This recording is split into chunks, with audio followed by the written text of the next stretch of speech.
kasih karunia dan damai sejahtera dari Tuhan Allah Bapa kita dan dari anaknya Tuhan Yesus Kristus menyertai kamu sampai selamanya.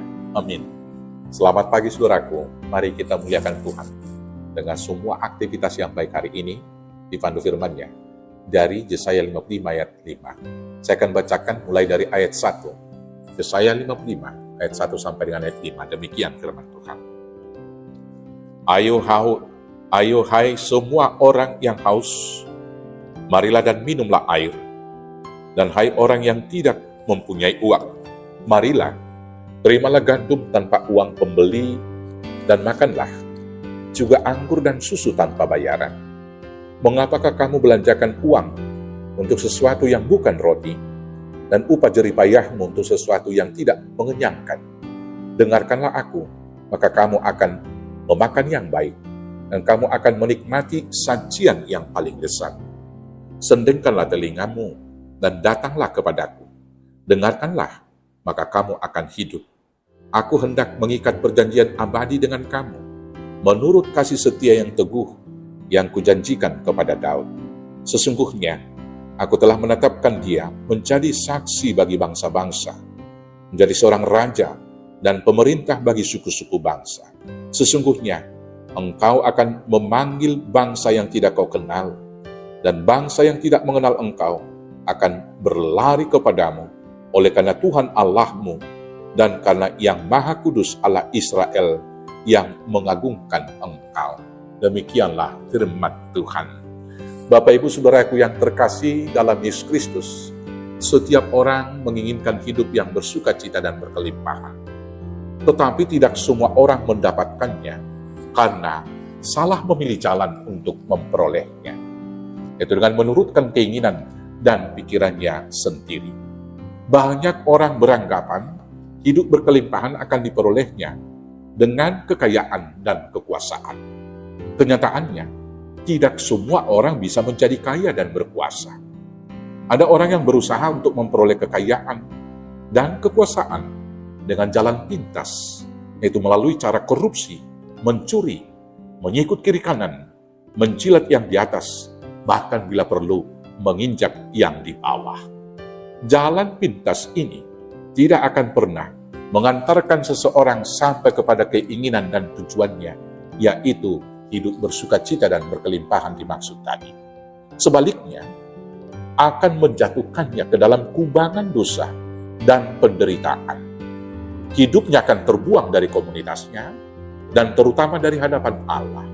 Akhir jalan hidupnya adalah penyesalan, penderitaan, keputusasaan, dan kebinasaan. Hal inilah yang dialami oleh umat Israel dalam perikop bacaan ini. Mereka memilih jalan yang salah untuk memperoleh hidup berkelimpahan dengan cara mencari dan memuaskan keinginan dan mengikuti rancangan dan keinginan hati mereka.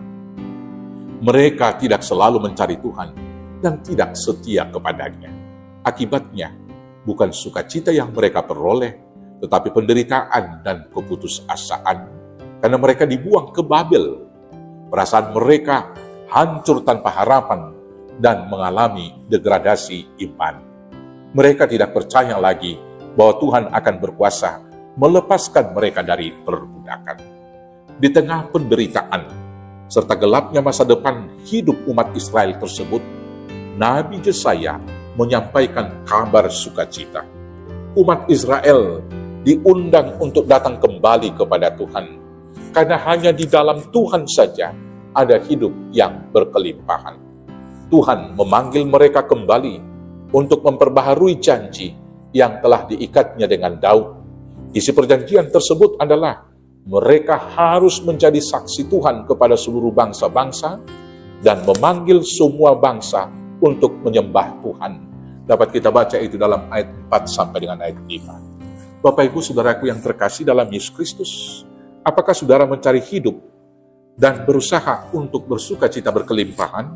Bila iya, mari kita renungkan firman Tuhan pada hari ini. Untuk mendapatkan hidup berkelimpahan itu, maka yang pertama yang kita lakukan adalah carilah Tuhan. Hidup bersukacita dan berkelimpahan tidak dijamin oleh kekayaan dan kekuasaan, tetapi dijamin oleh hati yang damai sejahtera di dalam kebenaran firman Tuhan. Hati yang dikuasai dan dipimpin oleh firman Tuhan akan mendorong kita mengetahui rancangan Tuhan dan akan membimbing kita menemukan cara hidup untuk hidup berkelimpahan. Hidup yang dipimpin oleh keinginan tidak akan pernah membawa kita tiba pada tujuan kita untuk bersukacita dan berkelimpahan, tetapi akan menyesatkan dan membuat hidup kita letih, lesuh, dan berbeban berat, karena kita berjalan tanpa arah yang pasti di dalam kehidupan ini. Walau kita menghabiskan waktu, pikiran, tenaga, dan seluruh kekayaan kita untuk membeli sukacita dan hidup berkelimpahan tersebut, kita tidak akan memperolehnya. Kita akan tetap lapar dan haus, dan tidak pernah dapat untuk merasakannya. Tuhan Yesus berkata di dalam Matius 6 ayat 33, "Tetapi carilah dahulu kerajaan Allah dan kebenarannya, maka semuanya itu akan ditambahkan kepadamu." Karena itu, jangan mengikuti rancangan hatimu untuk memperoleh hidup berkelimpahan. Jangan membuat rancangan sendiri untuk memperolehnya dan memaksa Tuhan menyetujui dan memberkatinya. Tuhan pasti tidak akan mengabulkannya. Karena dalam Yesaya 55 ayat 8 Tuhan berkata, "Sebab rancanganku bukanlah rancanganmu, dan jalanmu bukanlah jalanku." Turutilah rancangan dan rencana Tuhan dalam hidup, maka kamu pasti akan berkelimpahan. Karena dalam Yeremia 29 ayat 11, firman Tuhan berkata, "Sebab aku ini mengetahui rancangan-rancangan apa yang ada padaku mengenai kamu." Demikian firman Tuhan, yaitu rancangan damai sejahtera dan bukan rancangan kecelakaan, untuk memberikan kepadamu hari depan yang penuh harapan.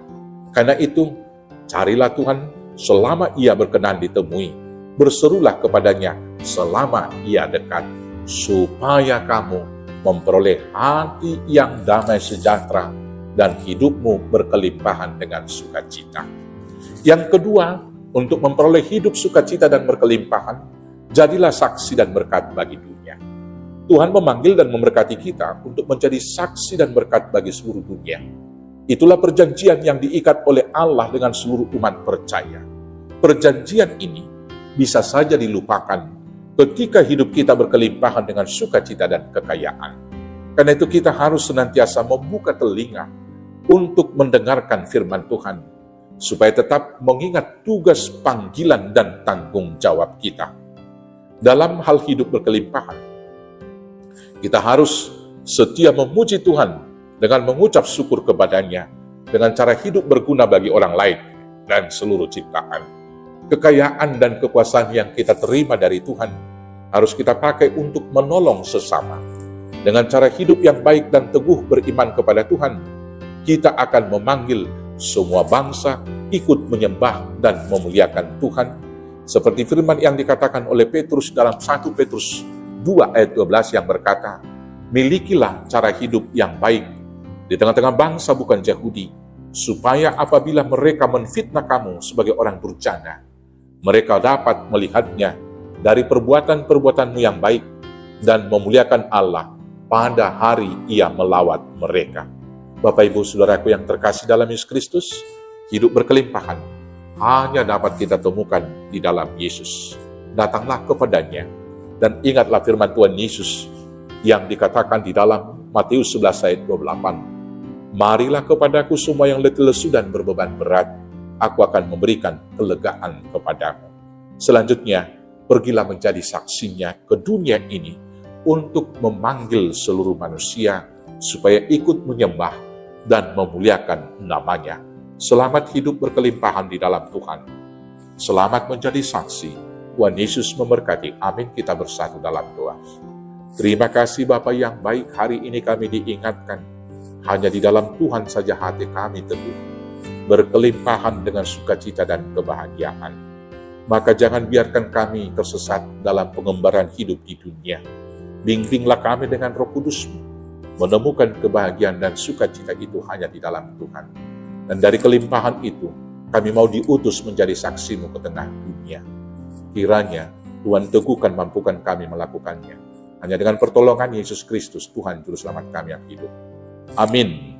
Selamat hidup berkelimpahan di dalam Tuhan. Selamat bertobat. Tuhan Yesus memberkati. Horas, horas, horas.